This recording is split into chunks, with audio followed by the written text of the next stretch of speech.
And we're back. Yes, sir.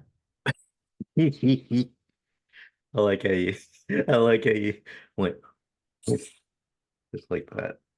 Yeah, yeah. Yeah. You Well, put me there. I like putting you there. Let Yeah, me get I've the no, let me yeah. get this crap out. Keep talking. I'm gonna get this stuff out of the way right here. Well, I woke up with the same thing, man. I've been waking up that way for the past month with all types of nasal drainage and stuff. You know, you're still very young, so Ah, no, you are. so Trust me. 4 years make a difference, huh? I know they do. Yeah. It does, yeah. Oh The older we yeah. get, the more those years are critical. Oh, yes it is because it's just your body shifts, and when it shifts so fast. Yeah, true, man. It's like I can see that, man. It's like when you're younger, those years make so much difference in like development when you're a baby, but when you're older, a year or two makes so much difference in how much the body breaks down. It's crazy. And Yeah. I was talking with having lunch with this realtor yesterday, and he's telling me he was trying to get to this weight range, and so he was Hmm. walking or no, not walking. He was exercising and just eating, and how when he eats, the weights just it just doesn't like when we were teens, we could just Man, you could tell me about it. eat a buffet and the weight would just fall off the next day. It was like your weight wouldn't even change versus now you eat it. It takes Man, days. bro, I literally woke up this morning thinking I need to Google how to lose my waistline, like lose an inch on my waistline, man. That's literally, and I'm that doesn't even sound like something a male, middle-aged male would think of, but I know we do, but it's just like that's literally one of the first things I woke up this morning thinking about because no matter how much I jog, like I still jog 2 to 3 times a week and I do push-ups, sit-ups, all this kind of stuff. You're doing If not far every more than I day, am. every other day. And bro, like even with that stuff, man, I can't even tell you um like I can't predict when I'm going to be able to fit into my pants the way I want to fit into them. I don't know what foods, I don't know what stuff is affecting me, but like I can go some days and I'm fitting into my pants and then I can still be doing everything the same, seemingly working out and everything. And then I wake up and I try to put on those pants and now I'm like having to suck in my stomach and all this kind of stuff. So I don't know, man. I gotta be more we gotta be more strategic and specific the older we get. No, I agree. I agree. I think I weighed myself the other day. I think I was at 167. Oh, And I bro. remember when I was in my teens, I was like maybe a buck 20, you know? Bro, 167 is so interesting. That was my regular adult weight before I got on that medication some years ago. Do you know that medication put like 40 pounds on me I did almost? not know that. Yeah. So like for the So, last 8 years or so, I've been struggling like I've been 205. I'm that heavy. wow. I And didn't so realize that. my goal weight is like to get down to 185. I'm probably like 198 or Well, something like that, that's 199. probably the factor. The medication is probably affecting Yeah. your metabolism Yeah. Yeah. It's true. and the breakdown of the foods and Here's the thing. I was only on that medication, for a short span of time. I haven't been Mhm. on that medication in the last 8 years, but that weight that I picked up just hadn't, left. Like it changed something about my body. Hmm. Yeah. Interesting. Huh. Well, Yeah.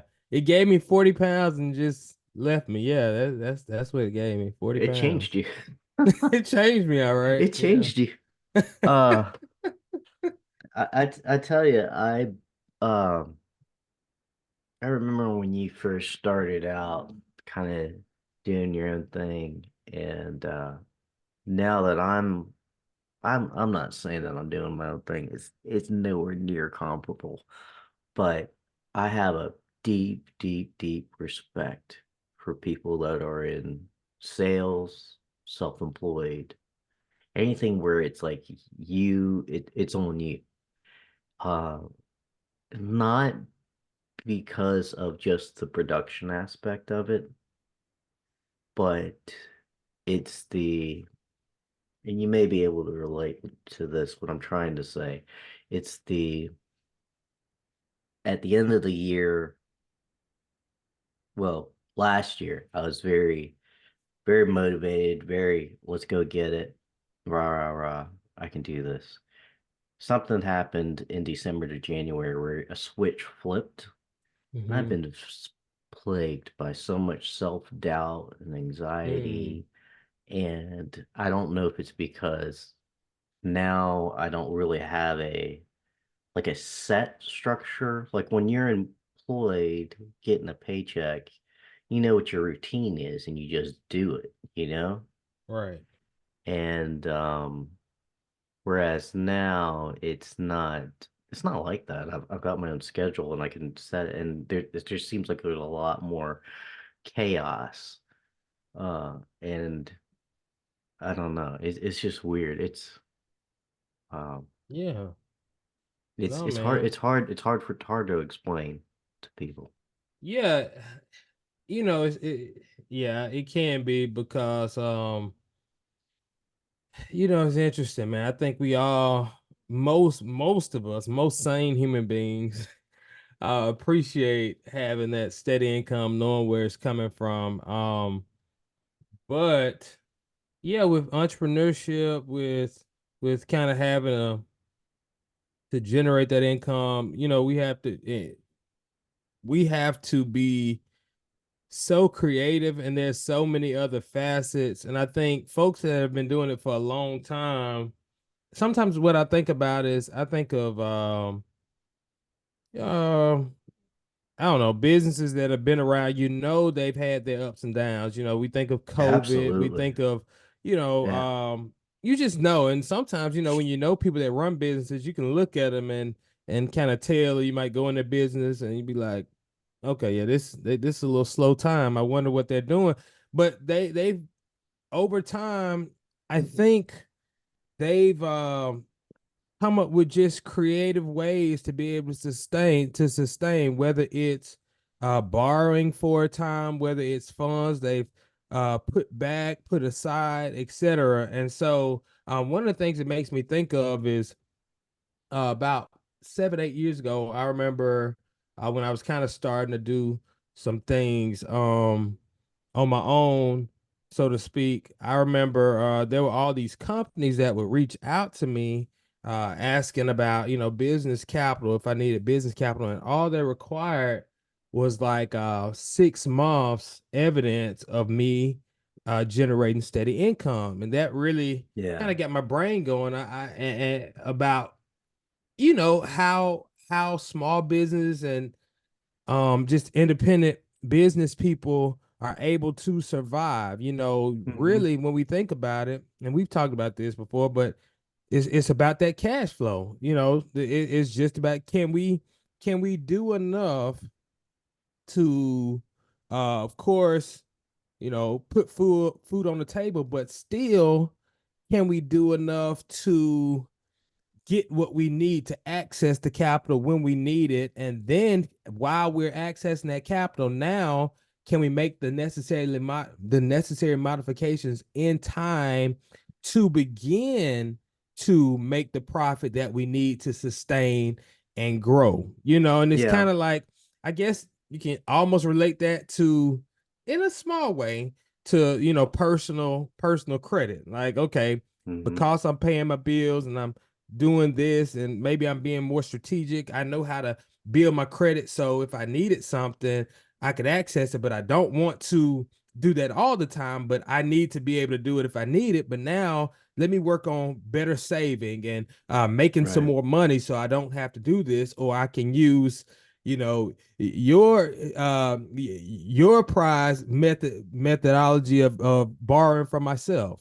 Right. So Well, that's the more of that's the nuts and bolts of and is the important part of practical, like putting money in and replacing it and going out and generating sales. But where my hang up is the pressure, like the pressure, self pressure, emotional pressure of I don't think I can do this, you did you say know? that. Yeah, yeah. So it's more of a, you know, but see, that doesn't make any sense to me because it's not like I'm not generating business. I mean, I've closed over 10 deals now.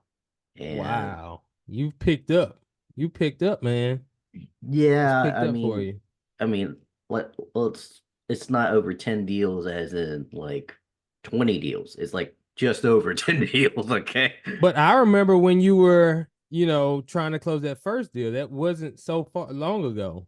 That wasn't long ago. It was November. It was November. I Yeah. closed it in December. Didn't have anything in Yeah. January. So I've got a like a base Yeah. salary that will go away at some point. And so little peek behind the curtain, Hmm. Jill's income is enough to cover the mortgage. Okay. Good. Right. So Right. both cars are paid off. That's We've good. got enough set aside in savings to if the credit card debt got a little too high, knock that out. Got an emergency fund fully funded. So again, on paper, all the things, all the security net is there. Right. Okay. But for me, there's just this, I just don't I just don't feel comfortable. And I think what that is more than anything else is just I've never done anything like this before. Yeah. Yeah. So, kind of think back to it back when you first did it, when you first stepped out, just that, you know, I Hmm. we don't really talk about it, but the stress and the anxiety that puts on your mind, it does cause you to break down at some Yeah. point It's because yeah. It's the unknown. And I think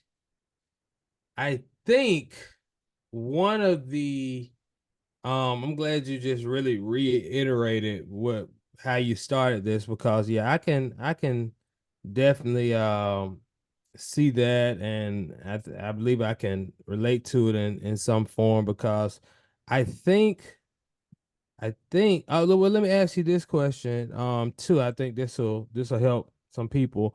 Um your routine, do you pretty much, is your routine more kind of just steady? Do you have like a steady structure for like what you do every day, or is it kind of like just very more so reactive, responsive, or what's your routine right now?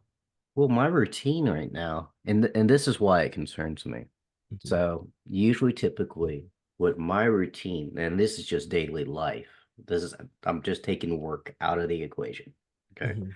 So usually I would be up maybe around now 6 o'clock. Usually, typically Monday to Friday. Well, now it's hard for me to get up even at 8. I mean, I'm struggling to get up at 8. Uh, it's hard for me to get motivated to do the daily things that I would normally do. Mhm. I My inbox on my email. Normally I try to keep my inbox clear, both personal and business. Work. Emails are up through the roof. I normally do my weekly budget. I hadn't done it in I don't know how long. Even an episode. I had just, we've been trying to connect, but it hasn't happened. And that's really me. And like I said, last year I was fine. Started this year, it just all just Mm-hmm. and work wise, uh I get to work, but not in the same way that I used to get to work. But the actual work itself, I work hard to, like, if I've got something that I'm working on, I mean it gets done. But Right. it's just not the same. And I can't put my finger on what is, like, me, I'm very disciplined when it comes to Mm-hmm. certain things, especially when it comes to Mm-hmm. work. But I'm just not, like, I just can't get back into it. I got you. I got you. That's Did you that's ever experience that's that? interesting. Um, yeah, Did that your discipline fell apart basically once yeah. you stepped So out of this yeah. employed rut? So Yeah. so so here's the thing. This is what I've actually talked to people about.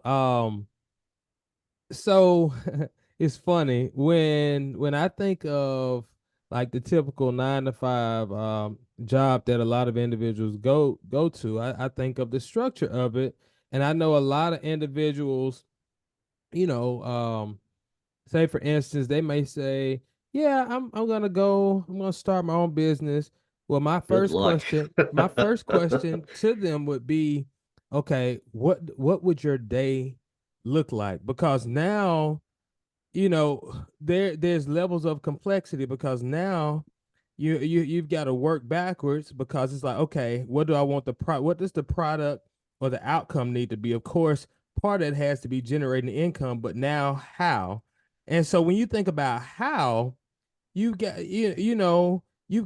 all of these facets into the day. What are what are you best at this time of day? Well, what works for your business? Do you have to schedule things? Okay, where can that go? And then when you got your family and everything else, then I mean that's a highly complex model that has to be developed and it takes time. But anyway, I said it to say a lot of people, I believe, if I ask that question to, would have no idea They because the don't. structure that's provided for a 9 to 5 really helps us run our lives Yes. quote unquote the right way, so to speak. We basically don't have but so much time that Right. we could waste because we have to use so much time for our jobs. And so, while a lot of times we might complain about that 9 to 5, oh, I don't feel it's really helping us. And so that's what I Hmm. challenge individuals to do, to really think about what that would look like. So that was why I was asking you about your routine. That's why that was the first question, because I know um that's the challenge. And as you said, there's so many things that are different Yeah. about it, even from the time you wake up. So some of those things that um and I well anyway, so because I Oh, don't go want to ahead. get Go too ahead. deep. Okay, okay. So would you say, are you more of a morning person, afternoon, or evening? When do you do your best work, would you say?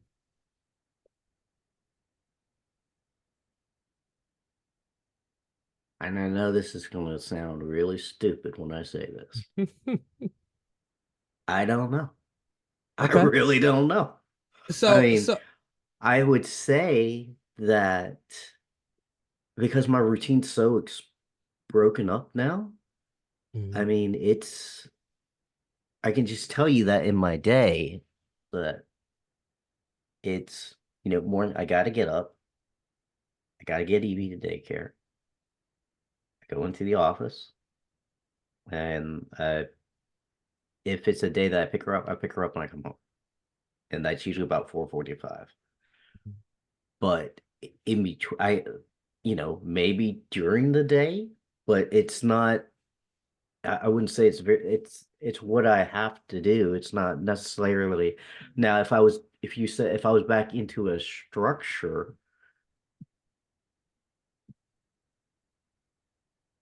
that's what we're getting at. All if it was right. So, back inside of a structure, I maybe it's during the day, but I really don't know. I think what's really messed me up is the too much having too much flexibility. Exactly. That okay. Exactly, man.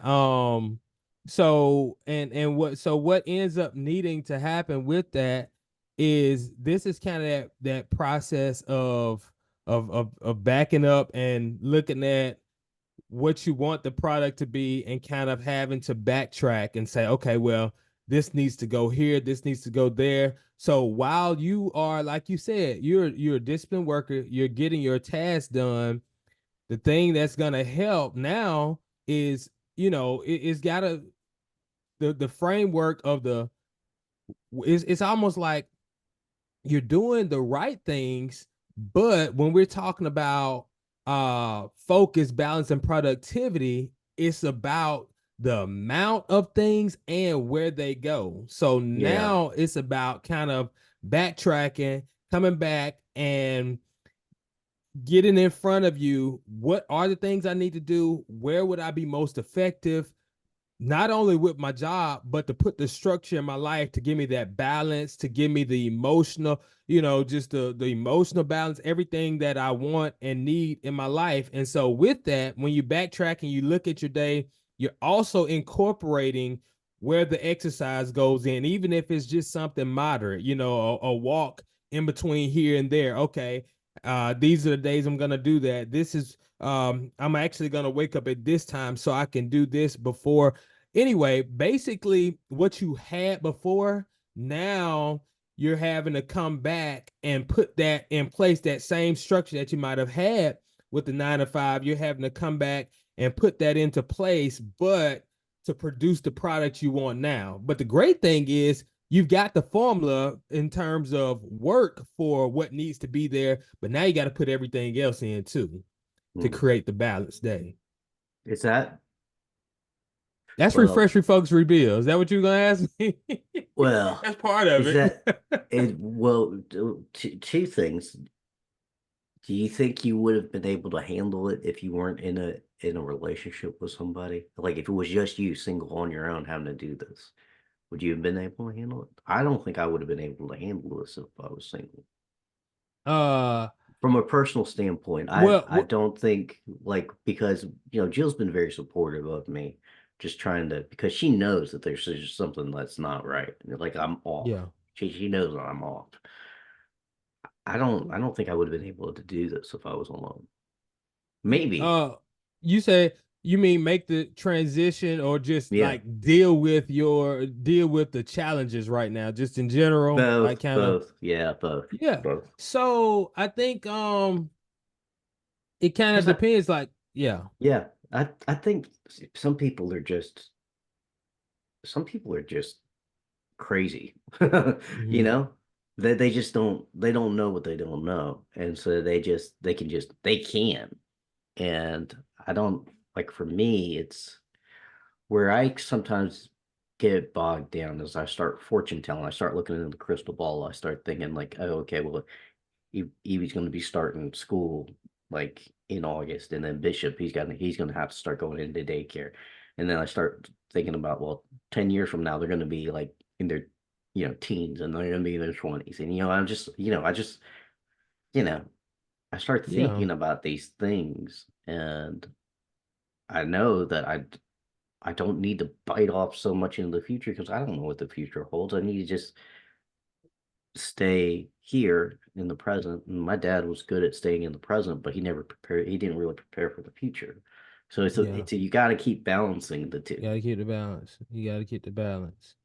Um, but so that's interesting you say that because really well, you said a couple things because I want to address the helpmate. I want to address that support system, but I also want to address the living in the moment, but also building towards the future. So that is also what has to be built into each of our lives. And so it's funny you mentioned your dad, um, because a lot of individuals do one or the other. That's kind of Mhm. how people are wired. It's like depending on how you're wired, Okay, you probably do one or the other. So some folks, you know, how they were raised and wired, they take care of the now, take care of the family.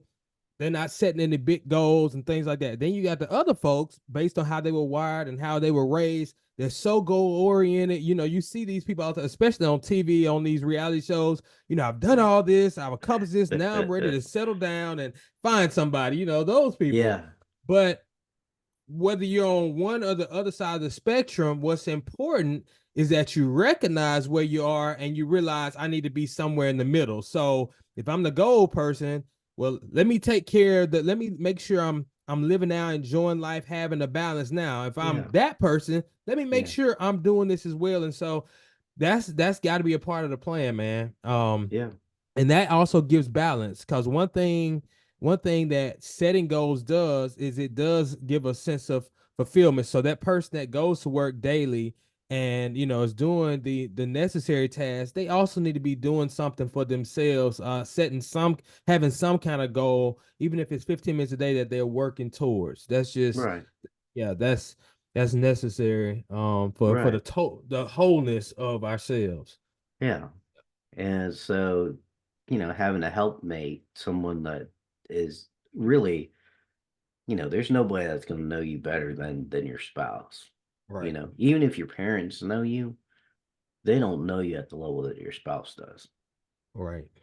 Right. So, I mean, Yeah. just Yeah. from a purely, yeah, I'm not going to even have to say it, but you understand. Yeah. Like, yeah, your spouse like literally sleeps next to you. I mean, that's Exactly. So your parents ain't sleeping next to you. right, right. They may have And, raised you your whole life, but eventually you cleave, and then yeah. you know, So two even become from one. a right, right. So even from that perspective and a practical perspective or example, um you and I single, well I just not any single person, but I'll just say I know before I was married, I was really goal oriented. There were things I Mm, was trying to do. right, Since I've had a spouse, and I'll just add the kids in there too, since I've had a full family. family, I've had to live in the moment more, for my Yeah, kids, for my wife. And so that's kind of the natural balance. And now, as I've nurtured my family and been there, um, and since I've done that, my wife, who is my support system, as the more content she is and emotionally healthy and everything from just me being in the moment, the more she's been able to really support me and kind of see the vision and see where and I want to go. So they work hand in hand, because she feels Yeah, secure, because she feels exactly. safe and secure. She's not having to worry about herself and worry about Right. family. Obviously, women. Okay, it's just my point of view.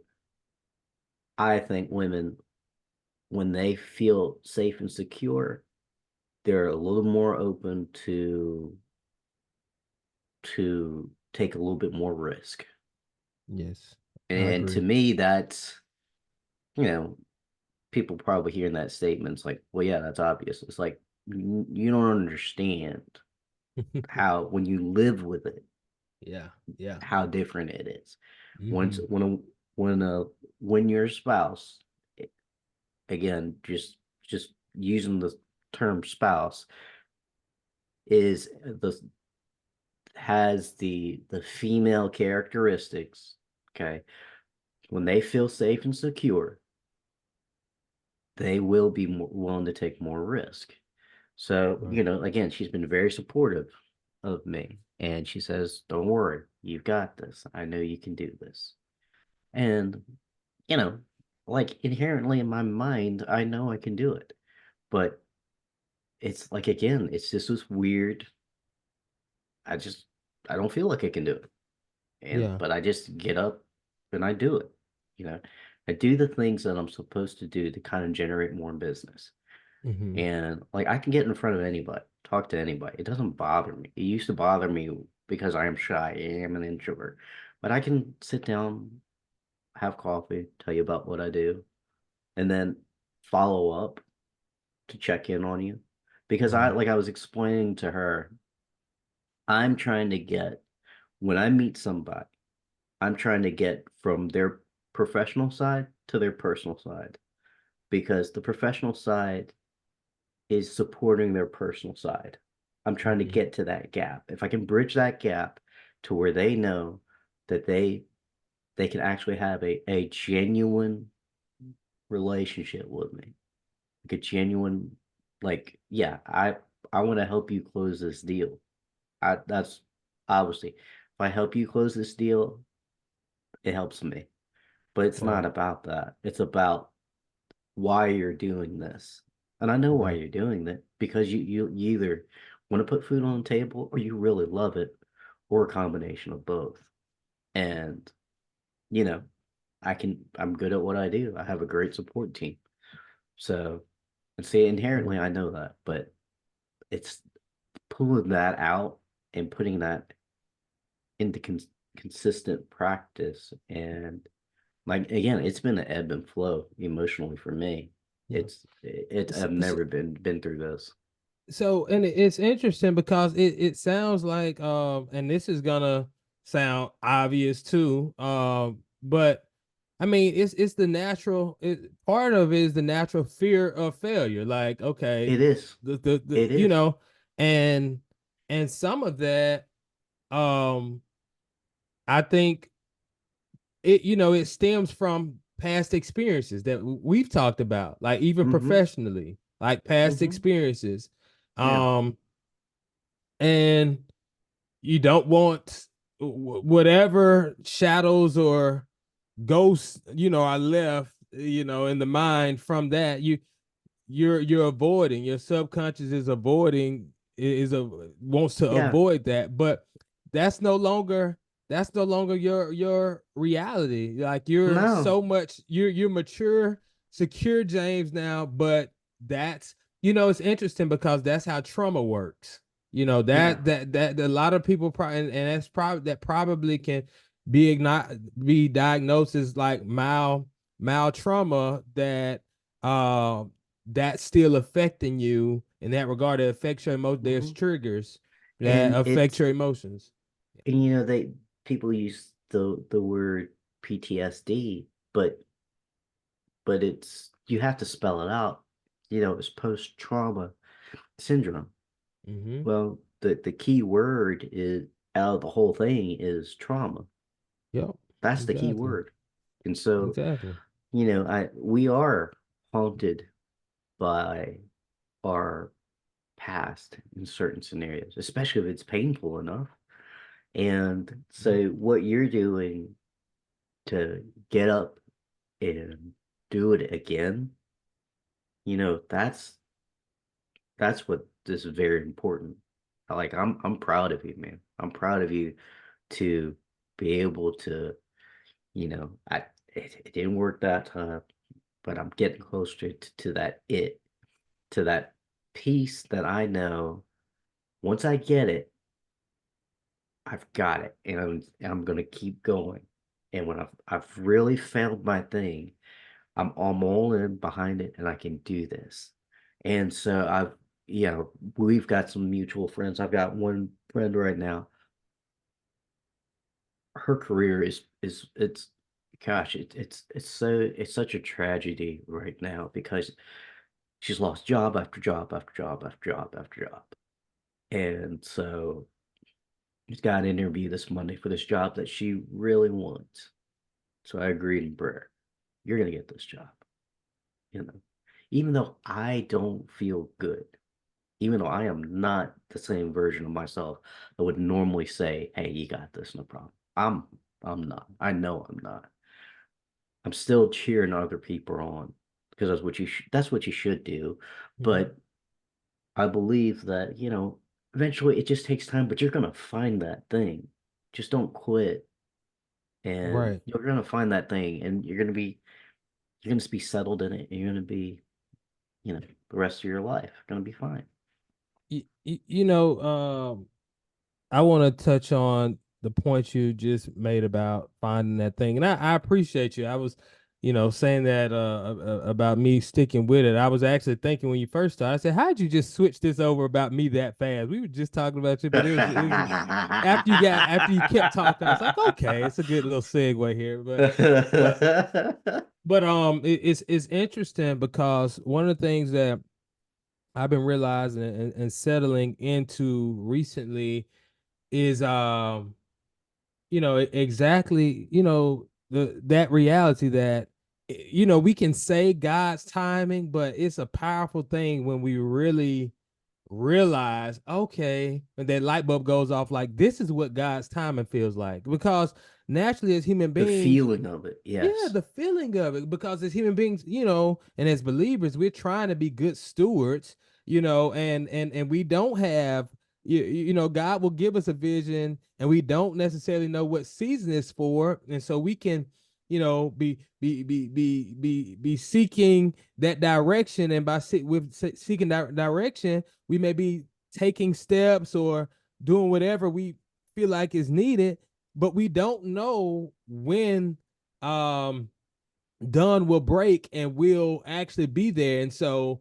it's this iterative process of, okay, well, I was thinking that I need to do that, or this makes sense and I've learned from this, but okay, maybe I got to go back to the drawing board. And so I'll say right now, James, right now at this moment, this juncture, I have found a stride, and my stride, and I actually do think what I'm embarking on right now is so purpose filled, and is right in line with what I was meant to do in my life's calling. And as you know, I've always been passionate about the youth and impacting, especially disadvantaged youth, those who need that extra guidance and support.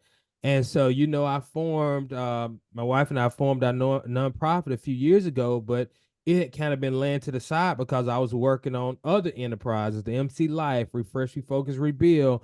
And so it's interesting, I was actually talking to um it was a deacon in my church probably 4 months ago, and I was sharing some of the things that I was working on, and I was sharing some about the nonprofit, some about the for profit, and he said, well, um, I'm in agreement with you that it sounds like this is that time of your life where you pursue these things, your own business independence.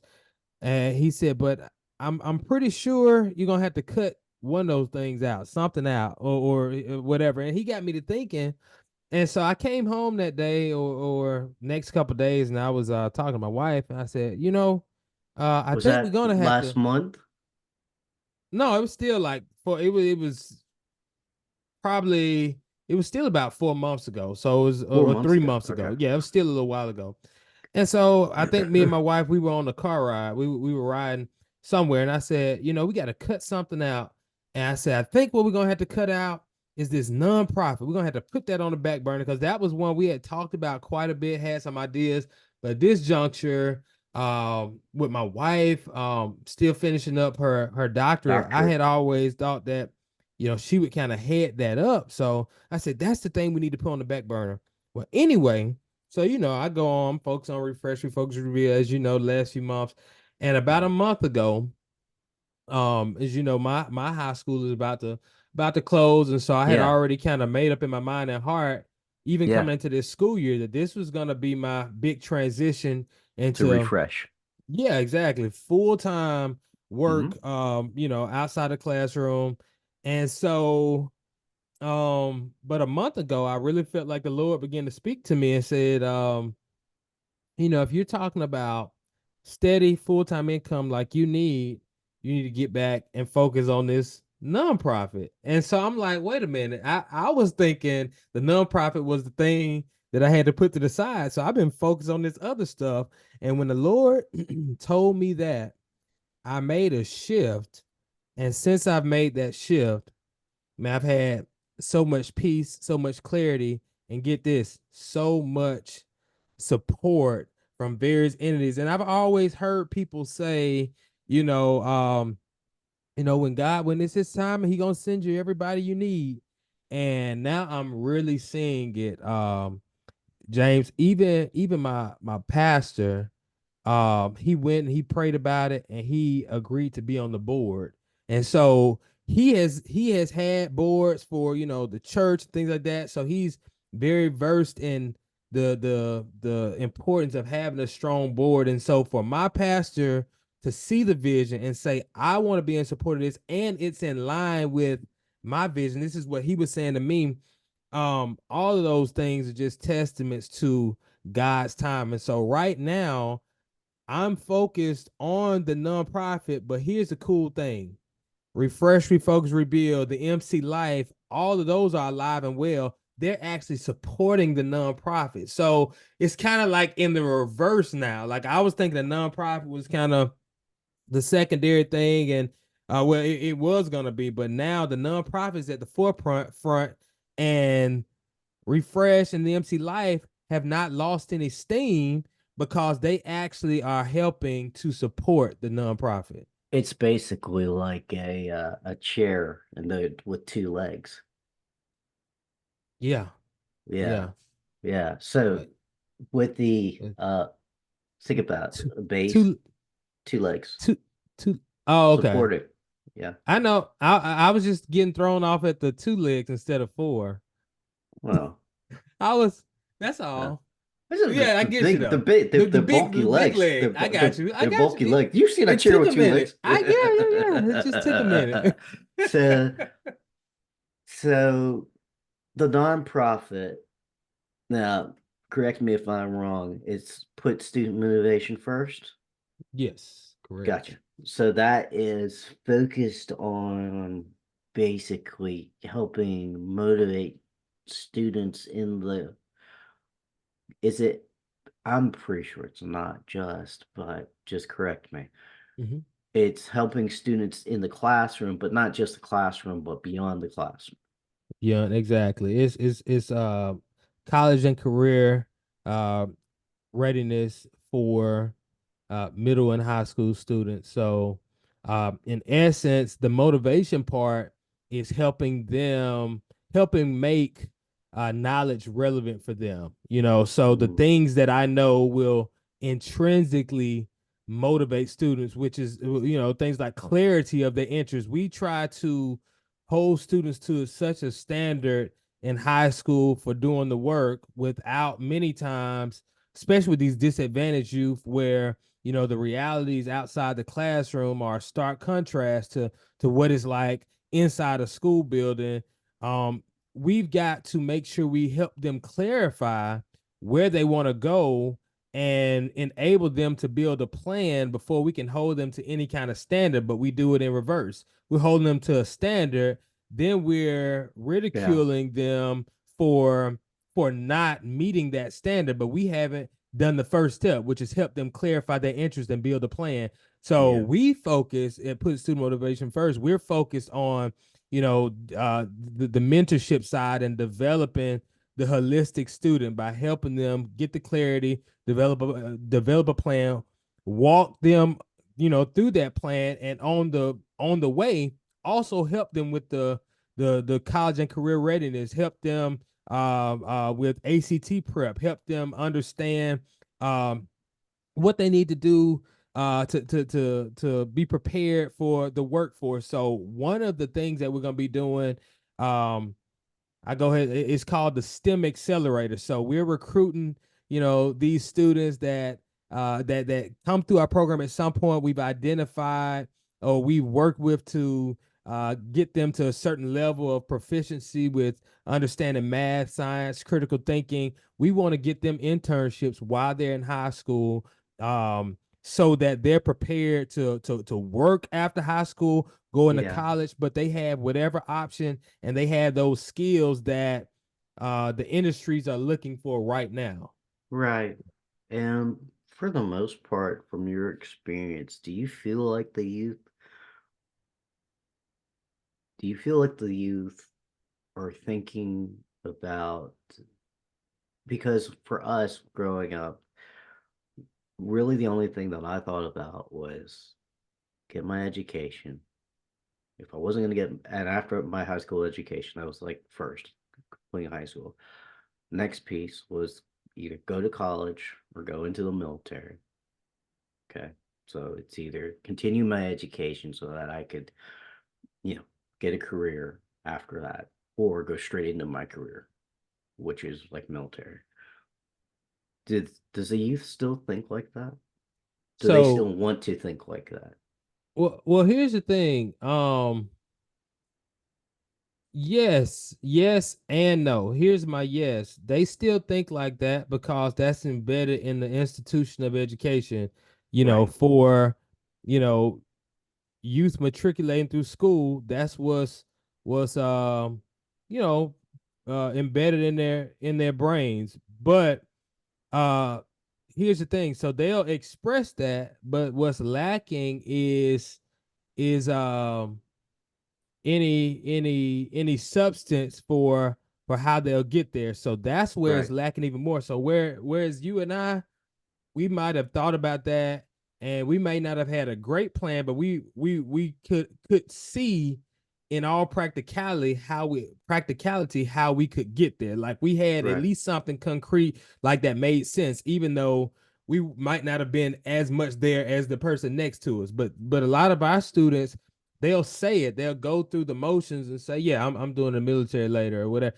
But if you ask them, um, okay, you are you taking the ASVAB, what branch, whatever, they can again, they can answer that on the surface as far as maybe what military branch, but their brains have not gone as far as, okay, well, I've got to take the ASVAB. That means I need to study. That's gonna Yeah. affect, how I go in, what I'm able to do when I get in, etc. So they're missing the substance, and that is because that right there, I'm going to tie into my no that I said earlier. I believe they're missing a lot of that substance because they're also being inundated by social media, YouTube, all these other Yep. sources. Yep. And Yep. that's where they're getting their Knowledge from. information. Yeah. Yeah. And knowledge and really, yeah, the things that they really can't apply necessarily because in their brain it's telling their subconscious,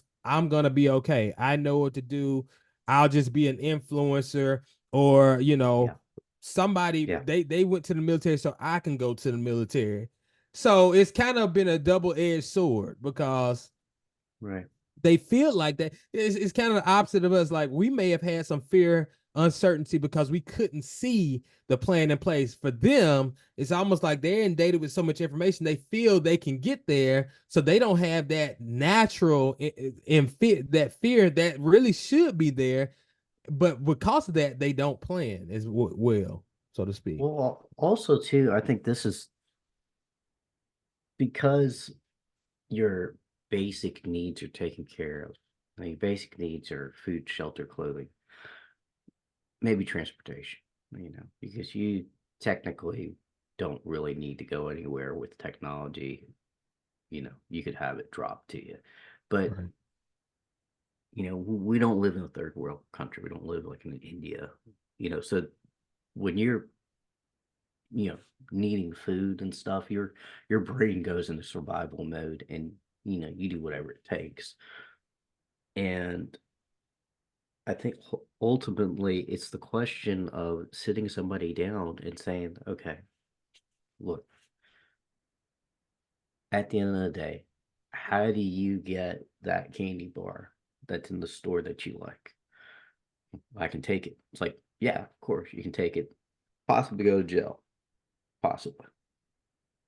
What's the other way you get that candy bar? I pay for it. That's right. Okay.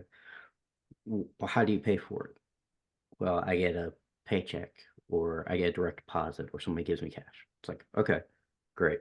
So so you understand that there's an exchange that has to happen in order for Mhm. you to legally get this item, right? Right. Right. Okay.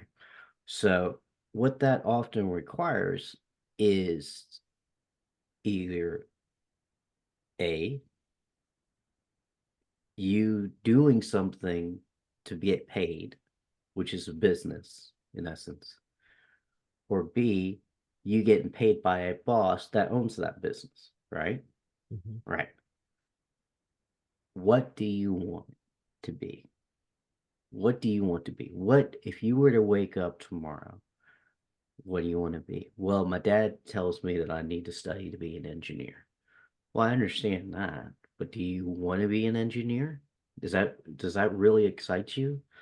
It's like, no, not really. I like making people laugh. I like making people laugh. Is there anything that can be monetized out of that? And so, we had these uh, school counselors back in the Mhm. day, you know, that would tell us about these different paths that we can go down. And in listening to many different podcasts, I've kind of figured out that if you're here in America, if you really want to make it, you can make it. And you just have to find it and be willing Mhm. to do the thing to get to the place that you're doing what you really want to do. And again, you can be like if you really want to be a pilot, barring the physical things that could prohibit you from being a pilot, you can end up being a pilot in Right. America, Right. right? So it's getting the kids to sit down and talking them through the how to make the money that they want to make, but also the other piece of how to manage it too. Because Mhm. ultimately at the end of the day, it doesn't matter how much money you make. It doesn't really matter how much, yeah, you can live the life you want to live, but ultimately the thing that matters in the end is once you're gone, you're gone. The only people that really remember you are the people that know you, Right. and we sometimes we lose touch of that fact that, we're going to eventually have to not be here anymore. So, again, it goes back to the staying in the now, but looking at the future. Yeah. And so the Yeah. kids don't understand that, and they're not supposed to understand that because you're a kid. Your Right. emotional context is so different. Like my emotional context is way different now than it was then. If I did half the crap that I did as a kid now, I mean, it wouldn't be good for me. But also too, the stuff that I did as a kid, it's like, how did I survive it? Right. How did something not happen well, how am I still here? So, Yeah. and it's sitting these kids down, and the hardest part is trying to explain to them, don't do that. That's going to hurt you. Don't I, do that. That's going to ruin your life. I totally agree, man. I mean, and the problem with that, especially in public school, is a lot of times, you got 250, anywhere between 250 to 500 kids to one counselor. You Yeah, can't. the numbers. Yeah. Yeah. And just from a human standpoint, that's how we get so numb to the fact that, it's like, okay, I tried, move on to the next one because it's so Mm-hmm. much. Yeah. It's so much, it becomes work, you know? Exactly. And you Exactly. can't, and how do you know, it literally, like all the expressions that you would read in the Holy Bible or any type of books or you hear from somebody, it does take a village to raise a child. It Right. takes 30 to 40 people from one person. It does. You, It you know does. what's what's interesting is you're also touching on, that was the purpose behind me writing 80 questions for adolescents. That book is tailored to helping parents, counselors, teachers, etc. have that dialogue with students. And actually what I wrote into it was teacher parent notes. So, when um when the students read it, every chapter has these questions, but it also has these notes, these prompts for teachers or parents. And what I'm learning right now is that I'm really gonna focus more on the parental side of things. Really helping. because that's what I am passionate about, helping equip parents with what they need in this day and Yeah. age to have these conversations with their Yeah. students. So really gonna start pushing that as well. Especially coming this summer, man, really pushing that out there. For parents, man, and that's And they, something, yeah. there's two things to that, to what you're saying. Sorry to cut you off. Two things. One, some the parents now, they're as young as they're younger. Some, well, not all of them, but some of them, and Mm-hmm. some are waiting until they're older to have kids. But the it doesn't matter really the age. Now that I'm thinking about it, it's the experience level, because an Mm-hmm. older person, it's this their first time having kids, young person's first time having kids too, but it's they're it's they do need help, and maybe a way to help them is creating like that, but in the form of a card game, you Mm-hmm. know, just having those questions to create a dialogue. I like that. And I like that. you That's just not, have it in a card, and so that way, what you do is you pull out the card and you talk about it, I really like that because idea, that way actually. it can create engagement, and Right. ultimately, I think for the most part, and I can only speak for myself, and I did want to have kids. That when you have your first child, it's special. You want to be a good parent. Mm-hmm. If you want to have a family and if you want to have kids, then you are going to want to be a parent. You Right. know, if you Right. want to have a family and if you want to have kids, you want to be a parent. You know, Hmm. so Exactly. that's the type of That's true. that. Not saying that you don't you discard those that don't have that criteria, but that maybe is a baseline to look at. Did you want to have a family? Did you want to have kids? If they say yes, then those that immediately falls into the category of I want to you to have this to equip you with this, Yeah. be able I to mean, create this dialogue. right. Right. Yeah. Yeah. Um, and I do find that, the majority of parents, even in I'll say schools where, you got a lot of challenging family dynamics. I Dynamics, mean, those parents want the most parents want the best for their students, their children, but the problem is, like you said, because they were either really young when they had children, and generationally now there was a lack of education. Maybe several generations uh, didn't graduate high school or just graduated high school. There's a lack of knowledge transfer, and so they don't know how. So they're ignorant to how to best um raise their child in the way that their child can fulfill their potential and has the most likelihood of being, having achieving personal success. I think um one of the things that I see is, I'm skipping around, but I do want to say this. I see we've got a lot of children that don't read at a high grade level, right? And so here's the interesting thing. There's a term you're probably familiar with. It's called functional illiteracy. And these children socially, if you talk to them, they're pretty apt. You wouldn't be able to tell that they couldn't read because they communicate pretty right? well. I Yeah, mean, it's really quite amazing how well they communicate and right, can't read. And so they get along with their peers, all that.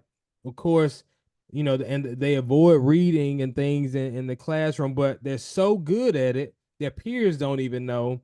But the problem is, the statistic is kids that can't read past the third grade level, for one, if they don't meet the demands at the third grade level, after third grade, it gets much harder to catch up. Then not only that, those that read only at the elementary level are four times more likely to be incarcerated. And if you look at incarceration rates, the majority the those and again, those that can't read at an elementary, that only read at an elementary level, um are much more, no, I'm sorry, 4 times more likely not to graduate high school. And if you look at incarceration rates, a lot of those, I think a majority of those, yeah, definitely a majority, like 60 some 70%, don't quote me, I think I'm accurate, are in incarcerated, don't have a high school degree.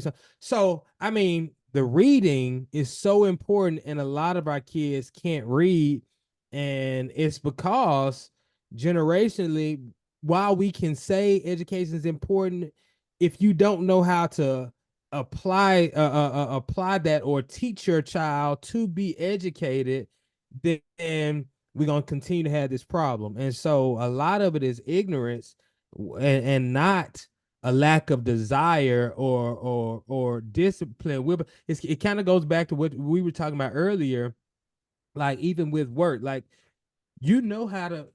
Oh, about that time. Hold on. Mhm. Hey, Ava, you know how to be disciplined and do those things, but sometimes it's it's it's principles that have to be put into place that you may not be aware of or may have forgotten or just for whatever reason not done in the same way with them. They A lot of these parents do really want to help their children, and we've kind of shuffled the blame over time, which don't get me wrong, there's parents definitely have a part to play, but I'll just say I've seen a lot of them do want to do and just don't know how to do.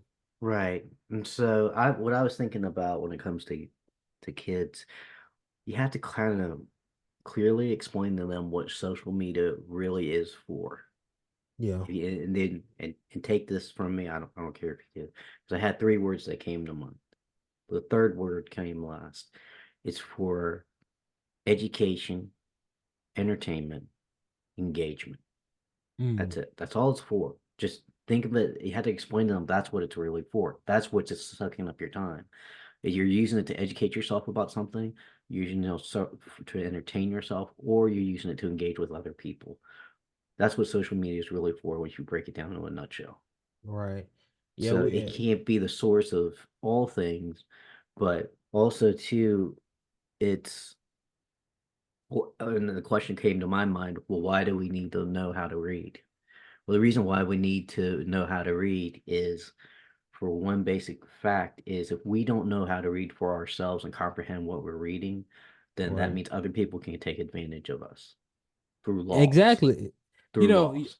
exactly, through laws. And um what I was gonna say too is that functioning literacy, another thing that's relevant about that is they say if kids can't read, or I'm sorry, adults that can't read past elementary level, they're just not they're not gonna be able to function in a lot of jobs where you have to Where you have to read to read. perform your job. And Yeah, so how much does that really keep them down? And that's where the crime and a lot of that comes from, because a lot of these individuals that when they were younger, like we talked about earlier, said, okay, I want to do this. Nobody had that conversation. All right, well, you got to be able to do this. We got to make sure you know how to read, if you're going to do that, right. because you're going to, and so now, they're 25 years old, they can't get a job like that. They're a little bit, they're discouraged because that's what they always wanted to do. People told them they could do it. They can't read. And now they can't do that, and they can't do some other basic jobs. And so So now it they got limits more. what they're able to do, Exactly. and so those that are the types that would take advantage of them can step in and say, "Well, hey, I know you need to put food on the table. Why don't you do this for me?" And oftentimes, there's a strong possibility that it could be criminal in nature. Exactly. And in addition to that, just because they couldn't read didn't mean the rest of life is stopped. So now, at 20 something years old, they also, they got a kid or Right, two or something. right, So now the responsibilities have also built up. right. And The pressure. it's just, yeah, the pressure, man. The pressure, man. So This Kids, is a good one, aka man. the pressure. The pressure. Yes, the Wife, pressure. aka the pressure. Family, aka the pressure. That's right, man. Gotta have a that's a plan. Gotta have a strong foundation so you can handle the pressure. Oh man. Well, thank you, buddy. Thank you, Thank you. man. It's been a I good think one. we put a lot of content, huh? We Oh, did. It's a something. lot. Yeah, man. It's a Yeah, good session. It's a good this a good session. session, man. A good. We did a strong hour and 15 on this one, man. Wow. Yeah, Wow. yeah, for sure. Well, I guess I check in with you later, man. See what well, or I can ask you now. But no, I'll check in later with you, see what you're doing with your Saturday. all right. All Love you, right, buddy. man. Love you too, man. All right. Have a good one. All right, bye. See ya.